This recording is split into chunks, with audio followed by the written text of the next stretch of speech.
Tight रखिए, अभी जब रिटर्न होगा तब इसको ढीला करिएगा। टाइट मतलब इसे हल्का हल्का चला सकते हैं ना, एकदम टाइट नहीं, ऐसा ना हल्का ढीला, हल्का टाइट ऐसे। हाँ मतलब चला, अभी टाइट टाइट ही रहेगा, ऐसे टाइट कर नस चलाते रहिए बस। नहीं टाइट कर तरीके चल गई। 52 मिनट का आपको प्रोसीजर है, आप 52 मिनट के आराम से रखिए। अगर आपको भूख लगेगी, प्यास लगेगी तब बताइए, हम लोग सब चलेंगे।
मैं प्रवीण अग्रवाल समिति का सदस्य।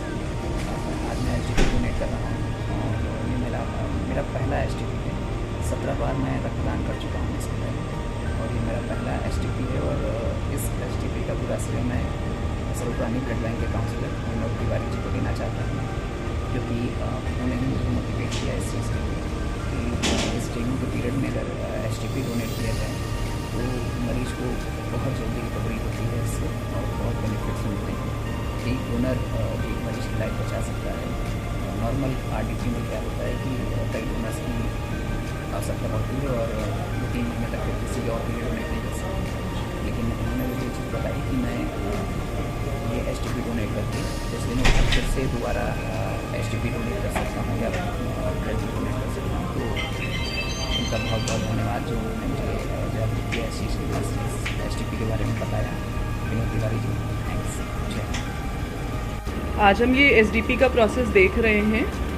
SDP मतलब सिंगल डोनर प्लेटलेट। अगर कोई ब्लड डोनेट करता है तो एक डोनर से एक यूनिट प्लेटलेट बनती है, जो प्राय 50 ml के अराउंड होती है। लेकिन SDP के प्रोसेस में एक ही डोनर से हम 6 यूनिट या 12 यूनिट तक प्लेटलेट निकाल सकते हैं। डिपेंड करता है कि उस डोनर का खुद का फिटनेस कितना अच्छा है, उसका प्लेटलेट काउंट कितना अच्छा है, और हम इससे 1 या 2 मरीजों की जान बचा सकते हैं। क्योंकि 1 यूनिट प्लेटलेट, जिसको हम RDP या रैंडम डोनर प्लेटलेट बोलते हैं, वो बहुत ज़्यादा तो 5 से 6 हज़ार तक प्लेटलेट बढ़ाती है। और जिन मरीजों को सच में प्लेटलेट की ज़रूरत होती है, कि जिनका काउंट 20,000 से कम है और कुछ ब्लीडिंग टेंडेंसी है, या जिनका 10,000 से कम है, वो कम से कम 4 या 6 यूनिट प्लेटलेट लगता है उनको सेफ जोन में आने के लिए, या उससे ज़्यादा लग सकता है। तो उससे कम का बहुत फ़ायदा नहीं होता है। अभी प्लेटलेट की इतनी क्राइसिस है इस डेंगू सीजन में, तो एफेरेसिस एक समाधान हो सकता है इस क्राइसिस का। अब कौन कर सकता है एफेरेसिस, कौन करा सकता है डोनेशन? तो कोई भी स्वस्थ व्यक्ति जिसका वजन 50 किलो से ज़्यादा है, उम्र 18 से 60 वर्ष की है, जो रेगुलर डोनर्स हैं वो 62 वर्ष तक भी कर सकते हैं। उनका प्लेटलेट काउंट 1.5 लाख से ऊपर होना चाहिए, पर जितना ज़्यादा हो उतना बेहतर होता है। स्वरूप रानी में हम लोग 2 लाख से ज़्यादा पे कर रहे हैं, और जिनका 3 के ऊपर होता है उनसे हम एक साथ 2 SDP यूनिट्स भी ले सकते हैं, जो कि 12 यूनिट प्लेटलेट के बराबर होगी। जिस व्यक्ति से सिंगल डोनर प्लेटलेट की 1 यूनिट निकाली जा रही है, मतलब 6 यूनिट RDP के बराबर, वो 48 घंटे में दोबारा डोनेशन कर सकते हैं। जिनसे 2 निकाली जा रही हैं वो 7 से 10 दिन के अंदर कर सकते हैं।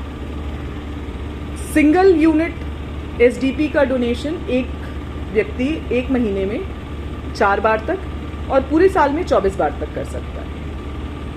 कब नहीं कर सकता है? ये जो एफेरेसिस का प्रोसेस है, इसमें मरीज का खून निकलता है कलेक्शन प्रोसेस में, मशीन से सेपरेट होता है, प्लेटलेट अलग हो जाती हैं और बाकी सारे कंपोनेंट्स प्लेटलेट के अलावा वो वापस ट्रांसफ्यूज हो जाते हैं।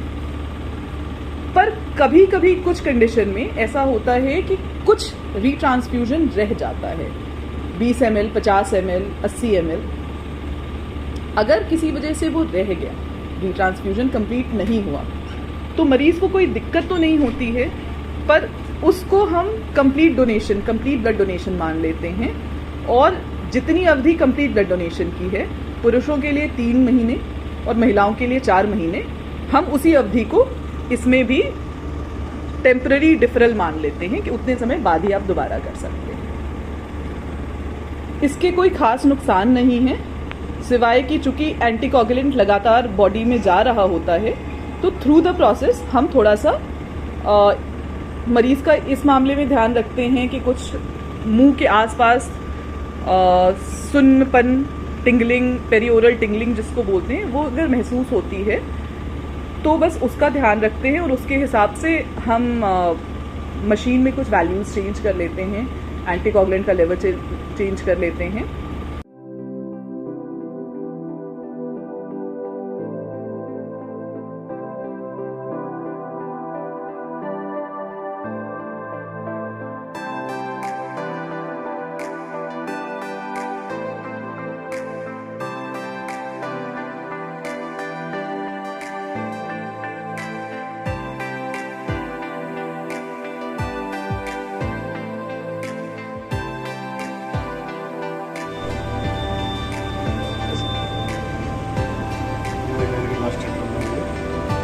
पूरा ब्लड इंजरी करके ये वापस चढ़ रहा है प्रवीण जी के शरीर में।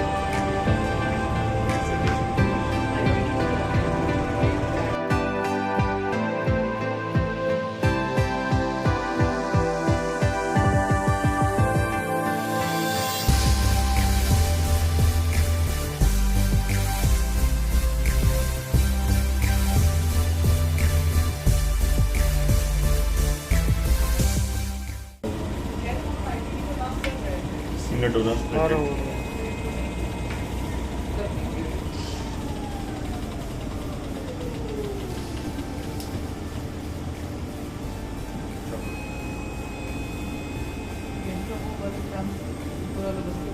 ऊपर और नीचे वाला